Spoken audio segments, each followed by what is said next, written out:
ফখরুল সাহেব আমার উসমানের নামই জানে না, সারা বিশ্বে আমার উসমান হাদির নাম জানে, মির্জা ফখরুল জানে না। মির্জা ফখরুল যদি বয়সের ভারে আমার উসমানের নাম না জানে, তাহলে সে কিভাবে এমপি ইলেকশন করবে? তাহলে সে জনতার দায়িত্ব কিভাবে নেবে?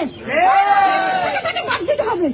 আর যদি সে ইচ্ছাকৃত ভাবে ভারতের মদত পুষ্ট হয়, কারোর সাথে নেগোসিয়েশন করে যে আপনি উসমানের নামই বলবেন না, একটা এমন একটা ভান ধরবেন উসমান ছিল যেন একটা কি, আপনি এটা করবেন, তাহলে ওকে বাংলাদেশে রাখার কোন ক্ষমতা কোন দলের নাই।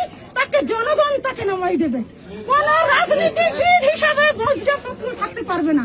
মনি এসে বলে গিনিপিগ, মনি এত বড় সাহস কোথায় পায় আমার উসমান হাদিকে গিনিপিগ বলে? এত বড় অধিকার কি বাংলাদেশের আপনারা তো দিচ্ছেন? বাংলাদেশের আপনারা জনতা দিচ্ছেন? সে বিএনপির সাইনবোর্ড দিয়ে উসমানকে বলে গিনিপিগ। সে হঠাৎ করে আসছিল, হঠাৎ করে আবার চলে গেল। এই সমস্ত কথা যদি তারেক রহমান সাহেবকে উদ্দেশ্য করে বলতে চাই, সে এই মনি এই কাফিলে সম্বন্ধে, মির্জা ফখরুল সম্বন্ধে কি ব্যবস্থা নিবে? যদি ওরা দলগতভাবে কোনো ব্যবস্থা না নেয়, তাহলে আমরা বুঝবো যে এটা তারেক রহমানের কথা, এটা তারেক রহমানের কথা। আর যদি উনি ব্যবস্থা নেয়, তাহলে বুঝবো যে তাদের কথা। ওরা ভারতের সাথে নেগোসিয়েশন করবে। কথা একটাই, ইনসাফের বাংলাদেশ চাই, একটাই